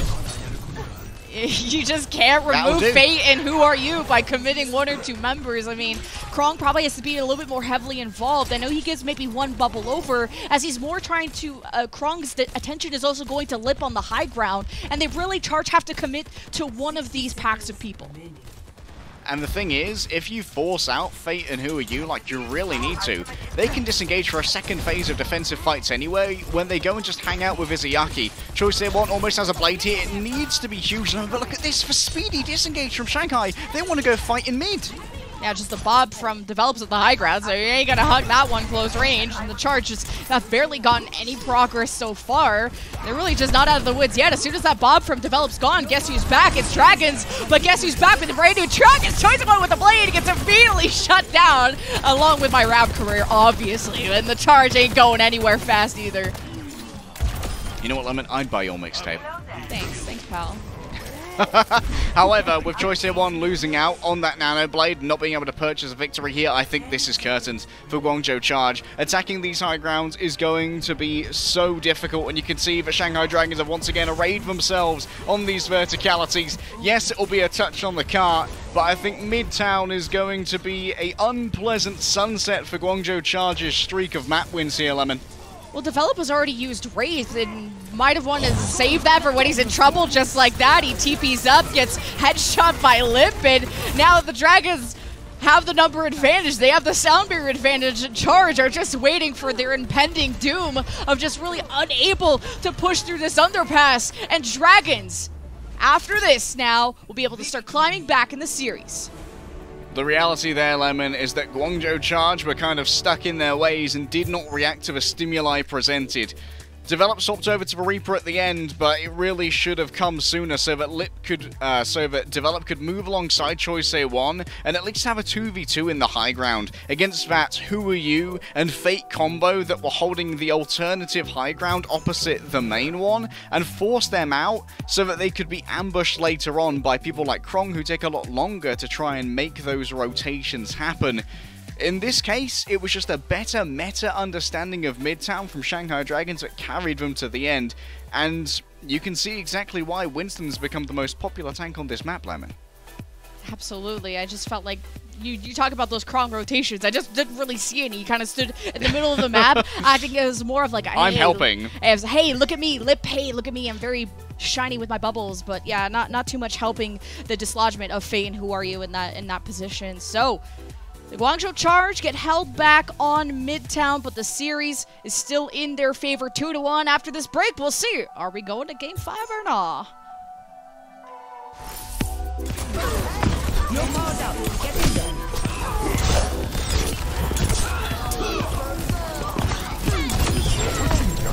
Double.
Guangzhou Charge, starting off our first two maps, Avelios and Dorado, just barely inching out wins against the Dragons, really making them sweat for it. But after an extended break, the Dragons have clearly just composed themselves and have truly shown their understanding of Overwatch 2. Yeah, just some fundamental understanding of Overwatch as well, Lemon. The high ground good is one of the major themes of Midtown, and what it has done is forced Guangzhou Charge into a position where they need to make swaps, and we haven't seen that thus far in this series. Guangzhou Charge have been pretty standardly able to just continue running whatever they've ran from the start of the map all the way to the finish. And being faced with the problems that were presented by Who Are You and Fate on the high ground off angle, the changes simply weren't fast enough, or in some cases, not even present. And we need to see if Guangzhou can begin to adapt to stimuli in this series if Shanghai just keep presenting new looks to them. Yeah, it's a bit of hesitation from Guangzhou, and I felt like even though we're committing grabs from the Charge onto Lip every time he visors, that's not getting a ton of value, because I want to say Lip is mostly surviving those because Krong is also not fully committed to killing that solo person. But we'll be going to our next map, Coliseum. Now, both teams have seen some success. Shanghai Dragons most recently winning this 92-71 against the Spark. We do have Rio coming back in as well, so we can expect for Winston once more from the side of the Guangzhou Charge. And looking back at what Guangzhou Charge have played here previously, Lemon, I'm just hoping and praying we don't see the developed Sombra. The Sombra is in a very weird place at the moment. I don't think she's a great DPS when compared to like what a Soldier can bring to the table, what Tracer brings to the table, what Genji brings to the table, especially when we know how good of an aimer Develop is. Feels like they're wasted on Sombra, and I am a happy boy to see Develop, at least for now, hovering the Soldier. Yeah, and Develop, like, on the both times that Charge went to Coliseum, Develop has played Soldier or Sombra. So specifically the Sombra against the Valiant, which they lost Coliseum to the Valiant, so keep that in mind. And then, oh wait, they won this against Valiant, sorry. And they lost this to the Hunters playing Sombra. So obviously going back to the Soldier is where they were most successful at. And you got almost mirror compositions with the Genji versus Tracer. I'm liking more Fleda's angle on this. There's a lot more mobility that Tracer can provide, and that's important for a push map where things are just always hectic. Oh. Wow, never mind, I guess. Develop don't like Fleda, though. 150 damage combo with the People's Soldier's elbow. And of course the Helix Rocket as well. This is going to give some free push of Timothy Smythe the First, also known as TS1. 0.3 meters for a second, 3 centimeters of push, that'll do. And Develop once again is getting ready to cyberbully someone. Actually, never mind. Get bullied yourself, kid. Li Jaegon is the skating ninja. Yeah, I think it was important for Charge just to win that initial fight off of just being able to recognize the flank that was happening from the Dragons in the middle of the map. Now, the first fight didn't even take place in the neutral road, but Charge have clearly done their scouting. They've done their homework, either scrimming against the Dragons or other teams of like, and just the quick awareness of Develop for the 2 shots in the right click into Fleda, not allowing him to really react. When it comes to this fight, though, Dragons were quick to re-engage off of Li Jaegon's pick, so 16 meters to now 8 and growing. You see the Dragons are ready for another dive. Early poke here could have been troublesome, but now we have seen that Izayaki has arrived and is in a very safe sightline at the moment. It will be very difficult for anyone on Guangzhou to be able to make their way over to that Ana, so instead it's going to be about cutting off the Ana's sightline using Rio's shield rather than dispensing of her personally. The Dragons just playing kind of passive here, especially with the Charge having a split defense right now of some members on this right side, some on the left. Develop maybe just playing things passive in order to get the Nano Visor online, and sometimes you might even Nano before the Visor is ready, as the Dragons are generating their own ultimates. Lip receives the Nano before the Tac Visor is ready. Develop the same case, but it's Lip that shines brighter. The Tac Visor finally unleashes from Lip after that kill, and the sleep from far away, the drive-by, are you kidding me? That's impressive, but it ultimately ends up still being a Dragons fight win, as now the lead gets even bigger for them. Unfortunately there, that was just a Winston deer. Fate had done enough damage in the previous fights Lemon to have access to the Primal Rage, and that meant that when Develop was given the Nano and was able to do the most damage, Fate decided that aiming was going to be a lot more difficult as you start flying through the air at the auspices of the Primal Fist being flying from the Gorilla. And now even more of this distance is being garnered by the Shanghai Dragons. And Guangzhou Charge, while they do have 4 ultimates to try and play with here, they have lost a huge amount of initiative. This is where when these counter dives happen, your attention can be split, so it's really important to have good communication as the Dragons. This is going to be one of the toughest fights for them. Big high ground advantage for the Charge. They have lots of places they can disengage to. Respawn advantage for the Charge as well. They get to hold on to their ultimates and really wait for the Dragons to approach them. Rio has done these soft counter dives that really just obscured the view, or have obstructed the view of Izayaki, but other than that, not a lot of kills coming Rio's way, but this could be about ult generation. Speaking of which, Charge have a ton of it. The Primal has already started. He's been slept but woken up, and Rio's pretty scared, even though he has 500 HP, but it's enough for the Dragons to maybe want to do a counter dive of their own as they return to deal with Rio instead. Alright, a good sleep there from far away. Up and coming flex support, didn't get a huge amount of playtime previously. Kind of split it with Monk over on the Chengdu Hunters. And oh, that's a terrible pick to begin with. Izayaki absolutely getting rid of a primary DPS in Develop. That's a lot of pushing power for Guangzhou Charge, missing instantly. I mean, Push is a momentum-based game, and every time you miss somebody, yeah, he's got the best non-branded sneakers there is when it comes to Develop, but you're still just losing pace as Rio tries to keep it up. He's gonna dive. Develop is back. He has the visor. He's over on the right side. He's getting primaled by Fate as he turns to deal with Lip, but Lip gives him the backhand of the law. Now you have to sell. I mean, every ultimate is coming out of the Dragons. It's really important for them to win this fight. The robot will return to the barricade, and if they can get through to the coast side, if they can take the high ground back from the Charge, that will put Dragons in a fantastic position to get a humongous lead and maybe even fully cap. And look at what Guangzhou Charge have done here as well in terms of their ult investments. Both their DPS ultimates, both of their support ultimates. Their ability to decide that they win a fight by investing heavily has been completely negated, Lemon. If it's going to be fight wins for the side of Guangzhou Charge from here on out, they have to be negotiated through mechanical outplays and positional premiums. And Fleta here is looking for far away for that early stick, but Develop is just as juicy. Flash is looking for any homie to stick this pulse bomb onto. It just, well, any homie but Fate, or any homie but Rio. Of course, you want to stick your own teammate. That'd be horrible. 59 meters though to 16. About 3 minutes left. Dragon's still in a good spot. I mean, they could honestly not even have to push coast side. So it's like, you know, you try to fully cap if you want to ego check the other team, but they have the lead. If the robot never moves ever again, the Dragons will win and force a game 5. Now the Charge have Rio slept. They don't have any ults. They want to play this passive to generate ults, but they also don't want to lose members during this positioning. And with Rio gone, Charge gotta hope they don't get staggered more. They get a trade on the Lip, which might deter the Dragons for a moment, but it's the Charge that have the weight on their shoulders to get a good push going.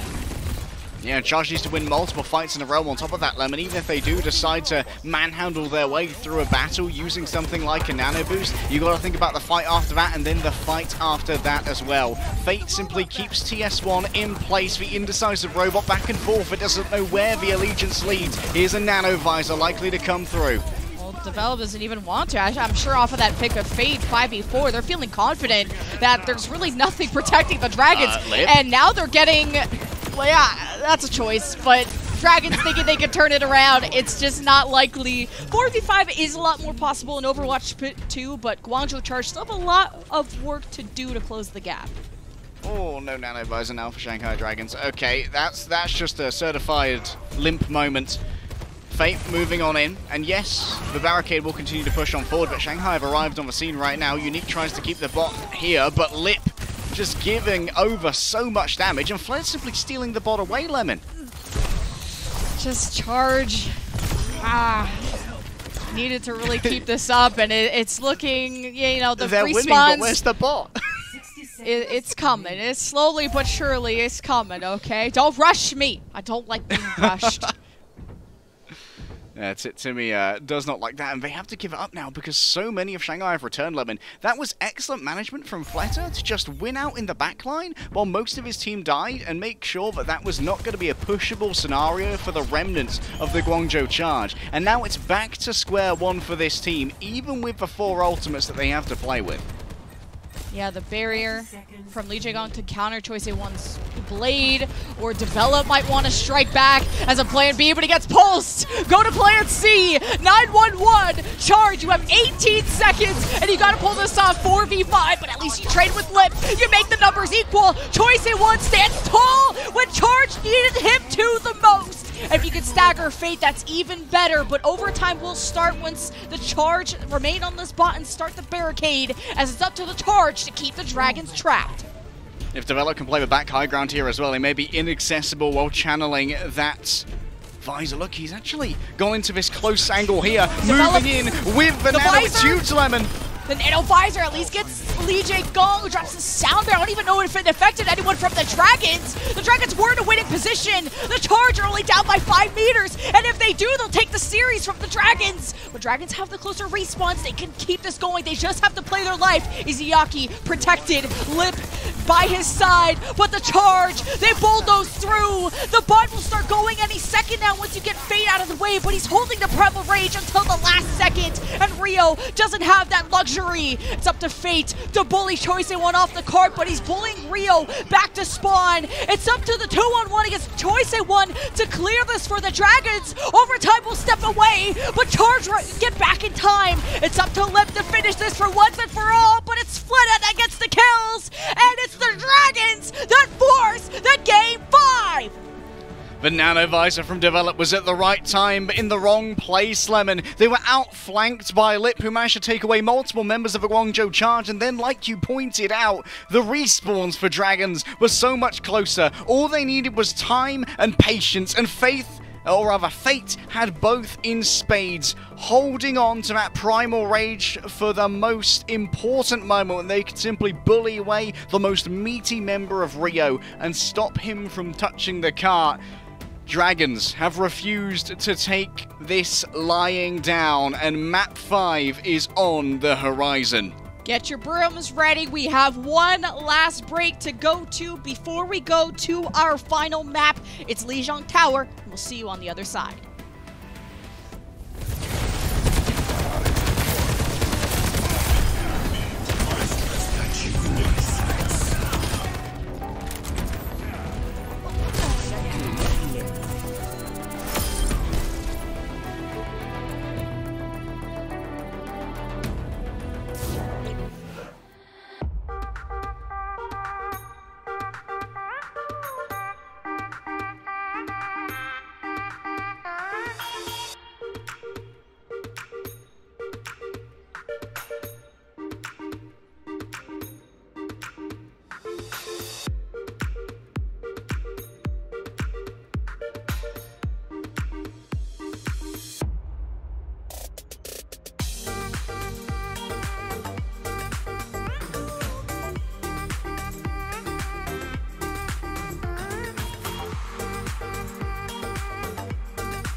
It's game 5. I can't believe it. The brooms are coming out of the closet. Our braids are coming out of our ears. We just can't believe what we've witnessed. A 10-minute break has changed the Shanghai Dragons from 0 to 100. Yeah, everyone gathered around Moon and wisdom was imparted. And it really does feel like Fate has been a huge difference maker here for the Shanghai Dragons, bringing in the Winston and being able to continuously outpace Guangzhou Charge and isolate some of their early pokes and attempts at dive. We also saw some counter dives as well onto Rio, who was feeling the onus when his team was behind on ultimates to start making some plays happen off the back of the Winston engagements, and that was often punished by Fate by putting down the bubble behind him and cutting him off from the heels from far away. As we head into map 5, Lemon, we have ourselves some changes once again. It is going to be, I think Guangzhou have changed their tank every single map thus far, if I remember correctly. I think it's been Krong, Fate, Krong, Fate, Krong, and who am I to say if that's the winning formula? It certainly worked out on Ilios as we head to our 5th and final map. Yep, that'll be Lijiang Tower, a very flat map, so if you were to incorporate more Zarya, I think we've seen mostly Krong do that with a little bit of Diva, as we will find out how things will go. And mainly what round we're going to of Lijiang Tower, because all of the rounds, I think, on Lijiang Tower play differently. You can see some dive on Night Market or Gardens, to even we've seen some Reinhardt in APAC when it comes to Control Center, which this will be the round we will be heading to first. Fate versus Krong on the showdown for Game 5. And Who Are You still remains in instead of Fleta here, which is an interesting choice, evidently leaning a little bit more into those Genjis. I think that there's been a realization here from Shanghai Dragons in the reverse sweep that Who Are You has been in for every single one of the maps they've won. Although, that's not to say that Who Are You is better than Fleta, but when Who Are You is in, the pace changes up to accommodate for these Genji dives with Fate alongside, and the Fate Who Are You duo dives seem to be causing significant problems that Guangzhou are yet to really fix. Yeah, Who Are You had a fantastic performance. Such a young player, and he always impresses me. I mean, even on Midtown, had the final blade, a multi-kill. I want to say it was a blade or couldn't even been without the ultimate. I don't remember. It's early in the morning, but he is their Genji specialist. I gotta say, he's the executioner when it comes to Genji. On Control Center, is very flat, not expecting any Winstons, so Fate will then decide to go to the Reinhardt instead. A Fate Reinhardt with the Who Are You mate, this could spell a lot of trouble for Krong. Krong doesn't have any mobility here, remember. Can only rely on those bubbles to save themselves if they get walled off, so the counter rotations here are going to need to be very aware and incredibly proactive from the side of Guangzhou. Almost a cool wall. Like, this close to being, like, super cool, though. If only you close that left corner and stop them from escaping. It is a wide enough hall for anyone to sneak by, so gotta really see how Who Are You is making these decisions. Seems to always want to trap Krong, and even if it doesn't fully trap him, you force these bubbles out, you make Krong panic, and without those cooldowns, that's an engagement tool for the Shanghai Dragons. Currently have the real estate of the point. Now the ice block has been used. Who Are You maybe becoming a target as Lip takes the attention. He takes to the front line. Fate will have to push up. The Shanghai Dragons are very low, and you can tell Izuyaki already has Ant Matrix, and they already throw it out. It's a bit to the left side, so Charger easily able to escape through the other side, the opposite side, to zone off from all the damage that could be coming in. Meanwhile, the Dragons have capped and have a pretty solid lead. And you pointed out before this, Lemon, this is a very flat map, and it means that Lip can also make some inroads into the back using a TP to get some shots into Farway and then be able to easily disengage using that Wraith form. All of the members of Shanghai Dragons have means of saving themselves that is super annoying. There's so much to track on the side of Guangzhou Charge. They're going to be very hard-pressed to get any early picks. Oh, Lip's in the backline, and so is Fate. The sound barrier from Lee Jae-gong keeps them involved. They lose Izuyaki, but as long as they get the trades, Dragons should be okay. But Krong was charged up and he got nano, so he's lasering everyone in sight. But who saw that coming? I sure didn't. Almost gave me a jump scare. Fate does scare me. So is this Maywall from Who Are You? Traps Krong, resets his energy, and Dragons are on a flawless run so far. I don't know if Guangzhou will have really been scrimming much of this London Spitfire style of Ryan and Bap and May. They seem a little bit out of sorts against this, and it is going to be incredibly difficult to really extract some value because every single engagement you make with your Reaper can be easily answered with something like a Boop or an Immortality Field or a Wraith Form or an Ice Block. There are so many get-out-of-jail-free cards that the one-and-done engagement from the Reaper isn't really gaining much in the way of value. Develop. Close to the Death Blossom, drops from above into server room, forced to Wraith back. Fate thinking about ending him with a Fire Strike. He escapes. Who Are You places the wall right behind two members of the charge. The Blizzard in their face. Krong can only cleanse us for so long as Choice1 has to do the double Reaper move. The combo, the Death Blossom, and it's immediately ended. Develop couldn't even use his as the charge are now scrambling to take this fight. They just have to finish off Fate, but it's hard to show their faces when you got an Ant Matrix from Izayaki on server side. The charge are not out of the woods yet, and they barely have any ultimates to pull this through. If they can survive long enough for the Nano of Farway, they really have a chance, but the Dragons have taken back the point. It's 99%. The charge present themselves again as the Nanos give it to Krong again. Really, he's just there to be intimidating. He finally steps up to the supports. Izayaki is dead. Develop drops from above like a helicopter, but doesn't really let loose with the Death Blossom yet. The single target damage from Limp is too much, and the charge are really not coming out ahead so far. Krong moves forward with the grab. Multiple people caught within the mortars, just tear them asunder. Krong still has the energy, and Who Are You has no friends to help him. Eventually, the point will be flipped over, but crucially, Lemon, midway through that fight, Shanghai Dragons remained in control. They denied 30 to 40% of capture progress here from the Guangzhou charge, and now you see Fate swap over onto the Zarya. This is not his comfortable hero, but you can't attack here with the Reinhardt because Develop can so easily get behind you. So it's a full swap up from Shanghai. This is what we needed to see on Midtown from the Guangzhou charge. At least, I don't know if it really synergizes well with Who Are You or Lippo. Who am I to say? You got a sounder from Lee Jae-gong. You got to take this moment to engage. The pulse bomb even whips from Who Are You. Dragon searching for a kill and getting far away out of the picture. Might be good enough. Develop gets slept out of its Death Blossom off screen as the Dragons barely have any damage. It has to be Who Are You, who goes absolutely bonkers. He goes after Krong, who blows himself up. Thank you very much. Now the Dragons just have to ward away anybody from contesting. Now they've killed Unique. I don't think anyone else from the charge are coming back. The echo from Choice1 touches one last time, and at 99%, the Dragons finishing off what they started with a round 1 win. Somehow Lip managed to slip the net, Lemon. They were noted by Develop up on the high ground. Some shotgun blasts were sent their way, but of course, the Soldier 76 is going to be able to disengage with a sprint and then manage to wrap their way around and kill Farway at the beginning of that fight. Farway had no protection. The bubble was not given over. There was a miscommunication, a critical one, in the Guangzhou charge where they left their Ana out to dry with a soldier marauding and raiding in the backlines. And thusly, only Unique was available for healing, and you cannot stand up against the DPS power of the Shanghai Dragons with only healing rhythms, I'm afraid to say.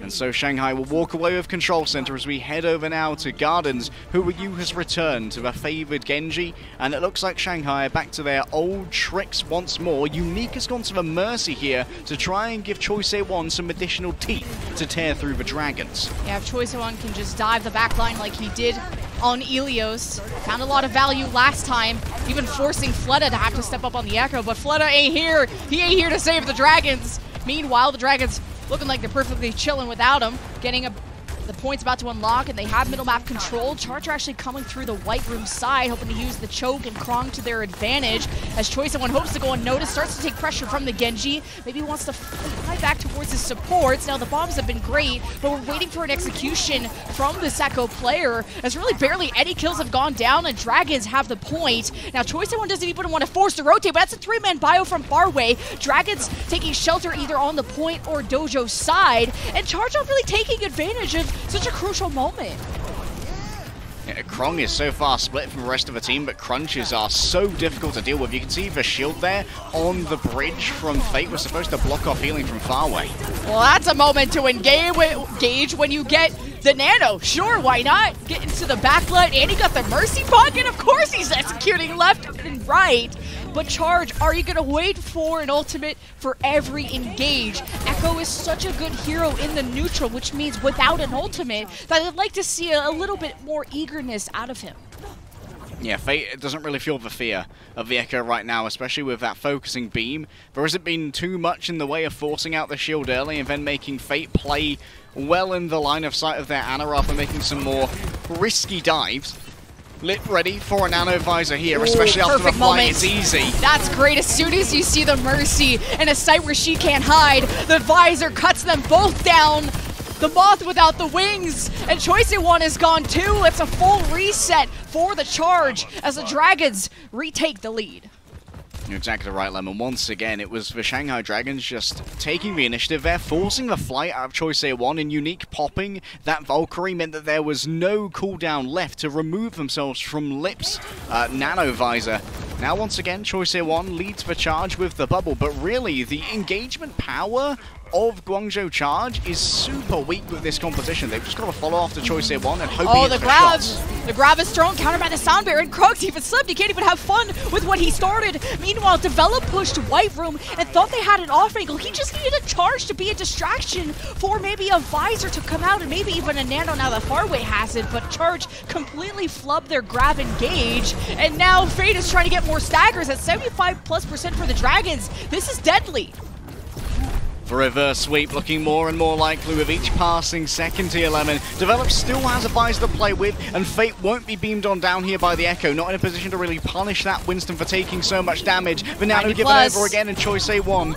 Oh, it's trades 4-4. Good pulse from Who Are You. Dragons just have to finish this off, but Choice One has been in the back line. Now he returns for Lee J gone, and without Izayaki, do Dragons even have the resource to keep this going? Who Are You goes to the point, but the flip has already gone through. The Charge have bought themselves time, but the Dragons are already flipping the objective right back. Choice One has to go in, but he doesn't really want to engage. He has the Mercy pocket. The focusing beam lands on Who Are You, a duplicate to also save Choice One's life. It's about buying time for the rest of the Charge to get back. They cannot lose this fight. Dragons are on round point, and Lip has a Visor. He's already killed 3, and if you stagger Farway, there's no shot. The Dragons at 99%. Overtime about to go away, and the reverse sweep has occurred. The Shanghai Dragons have turned it around. You can get a lot done, Lemon, in 10 minutes if you're a world champion with a world-class coach. What a turnaround from the Shanghai Dragons. Though now, both of their wins thus far in this season have been in 5-map series, and so overall they still have a negative map balance. Shanghai Dragons will feel the triumph over the course of this long-fought battle. But in the war for the kickoff clash, there are still anxieties and worries for days for this throne-bound team. I mean, 2 Game 5s for the Dragons out of what? Now this is their 3rd match they've been playing. I mean, you're making all the Shanghai Dragons fans sweat. For what reason? I mean, maybe you might pick the right team to win, but I don't think anyone expected this scoreline. APAC has been full of shenanigans. It felt like even on the first Ilios map, it was like 100-0, 100-0, and a few of the starting maps were just that incredibly close. We went to round 3 Ilios, 99-99 that final round, to a few meters difference on Coliseum. Midtown was the one that Guangzhou really started to feel shaky on, and finally the Shanghai Dragons really regained a lot of confidence after the Midtown hold. Yeah, Midtown was, it was all about the high grounds, Lemon. And who's better at holding high grounds than the main tank? Let's have a look at our player of the match. He is going to be Fate for the Winston. And I think that this was the real differentiator between these teams. We saw huge plays from Develop, huge plays from Choice One. All the damage players really lived up to their names today, especially Lip with those nano visors. But it was Fate who continually managed to be a little bit more effective than Rio, playing the Winston engages a touch more smartly, holding those primal rages for a second or two longer until it was was in the correct place for correct time to deny the objective, deny positioning, and crucially, occasionally deny the enemy their main tank. Also, we saw Fate bring out Bazaya and the Reinhardt on Control Center, which aren't his most favored heroes, and both of them performed very admirably.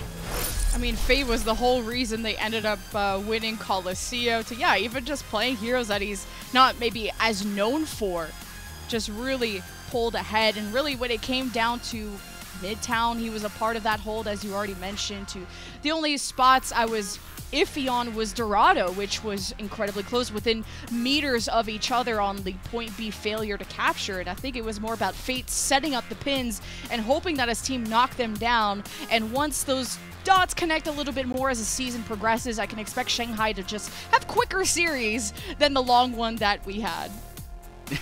Yeah, it's a different game, Lemon, a different setup, and of course, Fate's been a professional player for such a long time. This is his 5th season in the Overwatch League and was playing in Contender Season 0 long before that. It's a lot to try and change up about your style when you're used to having someone like Void beside you. The dynamic of playing tank in Overwatch changes so much, and while there may be growing pains, we know that players like Fate have the talent to turn those into some real skills in Overwatch 2, as well as series wins like we saw just here.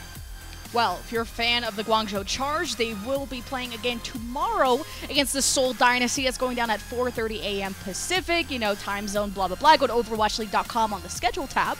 And Shanghai Dragons will go up against the LA Valiant on Friday, so that'll be exciting. Of course, Friday always starts at 3 a.m. Pacific. You guys know where it goes down. Make sure you hit the follow, and also the notifications to know when we go live. And if you're ever in doubt, overwatchleague.com and the schedule tab will convert to your time zone, you know, because there's a long list of people watching. But thank you all so much for the support, and also big congratulations to Shanghai Dragons for a crazy reverse sweep and all the teams who competed today.